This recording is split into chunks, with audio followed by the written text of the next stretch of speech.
Greetings, this is Charlie Wharton, and welcome to our Creating Contentment podcast.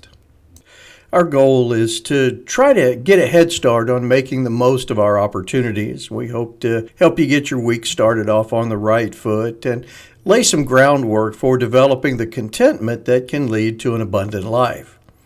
It probably goes without saying, but we live in a wild world. The pace of our world is fast, and the morality, though it's often sought, isn't really found in many situations. While it's incumbent on us to find things that bring contentment to us, I realize that it can be difficult to remain centered. The world is not going to take it upon itself to correct itself because it's easier just to follow the inertia of heading downhill. It's easy to stay stirred up. Yet one of the most optimistic promises of Christianity is that it can bring peace to our lives. There's a lot of talk about finding safe spaces in our world, but I believe that one of the calmest and most secure is when we pull into the harbor of godly living. We may not be able to quell the storms of life out in modern society, but through Christian living, we can find the protection that will allow us to enjoy contentment. One of my favorite Bible verses promises this type of rest. In Philippians chapter 4, verses 7 through 9, we are told, "And the peace of God, which surpasses all comprehension, will guard your hearts and your minds in Christ Jesus. Finally, brethren, whatever is true, whatever is honorable, whatever is right, whatever is pure, whatever is lovely, whatever is of good repute, if there is any excellence, and if anything worthy of praise, dwell on these things. The things you have learned and received and heard and seen in me, practice these things, and the God of peace will be with you." Now, folks, just reading this passage out loud can bring a sense of serenity to our complex lives, but I want to dig a little deeper into this passage and see if we can't build a foundation for long-term tranquility. As I go back and review this passage, the first thing that stands out to me in this Christian letter is the promise that we're offered. First, it tells me that peace is possible. It has become easy to agree to stay all riled up in the modern world.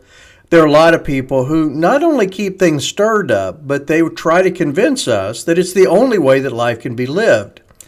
The Bible promises us a sense of peace that may not be understood, but it can sure be enjoyed. This type of peace is found by having a heart and a mind guarded by Jesus Christ. Years before Paul wrote to the church in Philippi, Jesus made an incredible promise to his earliest believers in John chapter 14, verse 27, when he said, "Peace I leave with you, my peace I give you. Not as the world gives do I give to you. Do not let your heart be troubled, nor let it be fearful." Whether it comes from the promise of Jesus or the analysis of Paul, peace is possible even in our chaotic world. The next thing that I see in this passage is that tranquility comes with the choices we make, not merely in the circumstances in which we find ourselves. By nature, the human world is filled with difficulty, transitions, and conflicts. Man was removed from the only Garden of Eden in Earth's history, so we should expect life to be filled with stressors. Yet there is a way that we can make it easier on ourselves. Rather than focusing on all the challenges of life, what if we were to make it a point to see the good things?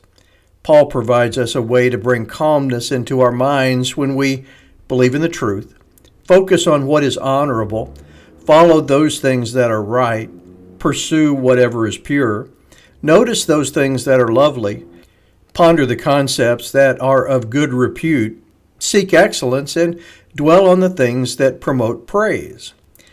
I don't believe we do ourselves much good by ignoring the challenges of the world. However, I am convinced that we can level our emotional playing field by consciously focusing on the good that's out there as well. Now let's think about this for just a minute. What value is there in seeing and focusing on the bad in our world?